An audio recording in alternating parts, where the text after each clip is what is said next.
I want to talk about one other thing on social media before we play a game that you and I have played and enjoyed last time. I want to talk about Freddie Freeman. And I want to ask the question of why Freddie Freeman is so underappreciated. There was an account that tweeted out a list of the top 10 2025 first basemen. This is from Joel Reuter of Bleacher Report. Top 10 first basemen of 2025. We're not talking career. We're not talking like for the next 10 years. We're talking right now, top 10 first basemen in Major League Baseball.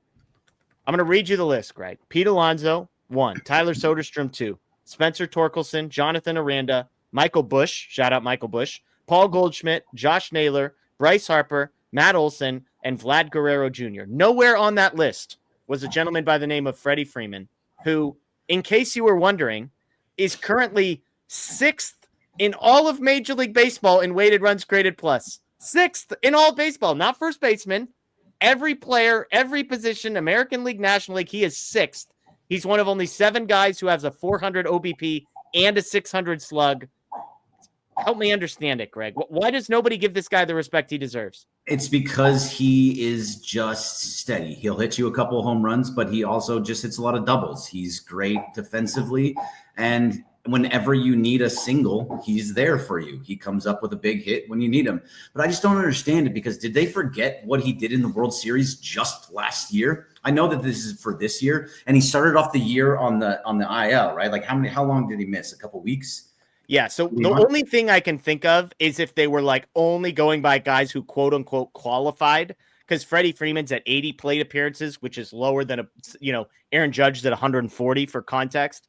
Right. So that's the one out I might give them, but nowhere was that caveat placed anywhere on this list. No, it was not. And it's just a somebody that hates what the Dodgers are doing, hates the fact that the Dodgers are having an over $1 billion payroll, and just said, we're not going to put him in there because it's just nonsense. There's no way in baseball. Those guys, the Arandas, look, I love Michael Busch. I think he's a very good player, especially for the Chicago Cubs. But any day of the week, give me Freddie Freeman over at least 5 of those guys. And by the way, Paul Goldschmidt, he's having a good year in New York with that teeny tiny short porch, but he was kind of awful last year. So in a Yankee uniform might be different, but also guys early on tend to hit more, and especially in that ballpark. Again, almost every single one of those guys, I'm taking Freddie Freeman and his steadiness all day long. Yeah, he's hitting 319, 407 on base, 638 slugging percentage. He's second on the Dodgers in on base, just trailing Will Smith. He's first in slugging, ahead of Teoscar, ahead of Ohtani, ahead of all these other guys. His slugging percentage right now, Greg, would be the highest mark he's had since 2020. And nobody's talking about him. It's 5 home runs. It's a handful of doubles. But as much as I poke fun at this list and national guys, who knows what the reasoning was. Even we talked about it on this show. It might have been last week, but nobody's talking about, even among Dodgers fans, I felt like it was going under the radar how good of a season he was having, because at the time he was second in on base and second in slugging. And I said, who do you think this is? And it's like, was it Ohtani? Is it Teoscar? And it's like, no, it's Freddie Freeman. He's absolutely killing the baseball. So I think you're right. It's so consistent. It's so quiet. Somebody in the chat saying it's more doubles than it is home runs type of stuff. It's not sexy. It's not flashy. And yet the results every single year, Greg, are like MVP caliber. Yeah, every single time. He's always going to be there if he's healthy for the rest of the year. And by the way, let's not forget that he still has a bum ankle. 100%.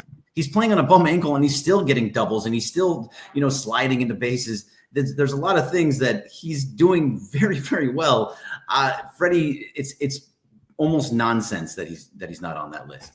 Yeah, and just at the very least, I think I'm like, let's appreciate Freddie Freeman. Let's take a couple minutes on this show to say he's having an unbelievable season. We spend a lot of time focusing on why is Mookie Betts not performing better? Where's Max Muncy, Conforto, guys we're going to talk about here in a second.